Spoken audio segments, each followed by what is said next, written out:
Self-reliance was a sham even before Emerson. He may have made some good points in his essay, but it's just not a concept we can, apply to successful life. You take the most individualistic success stories, people working in conjunction with the standards of society.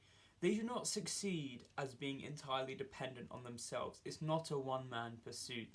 No in conjunction human can benefit from self-reliance. There's a huge dependency.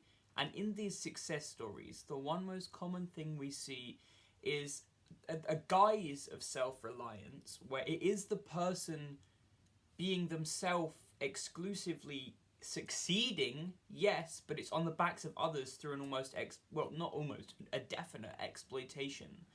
The self-reliance is in itself a myth. We are, a community-based species. We are dependent on having a functional surrounding, and these people do take that, functioning surroundings, but they put themselves in higher positions than other people to make themselves feel like they, in their own class of just them, are, dependent on just them, because you can't be dependent on someone lower than you, which really is how things go. But if you don't look at it that way, it's not true for you. You need, as I said, the surrounding and the support, but even with people you don't know, you need the framework of others working in some form. It's because of class that we have now that upper classes claim to be successful through self-reliance, because they can't say they're dependent on someone who is lower than them.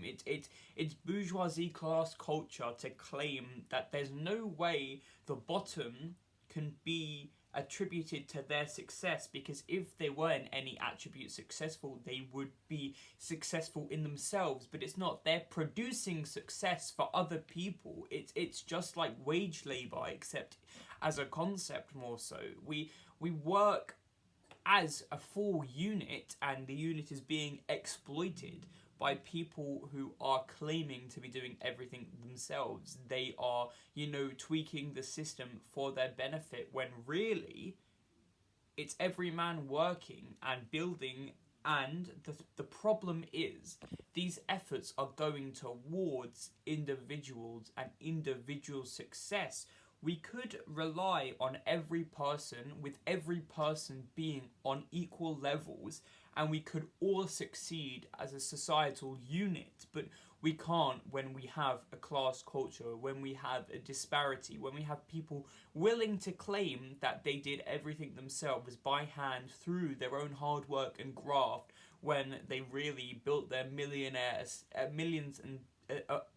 and estates on the backs of child labour, of slavery, of exploitation, of other people who get no claim or title from the works that they did for them and got out of it nothing of substance. They may get a living wage which is less than necessary to survive, but still from that we still can spawn nothing. They don't get the success when they have built the success. That's not self-reliance. Self-reliance is to make the thing yourself.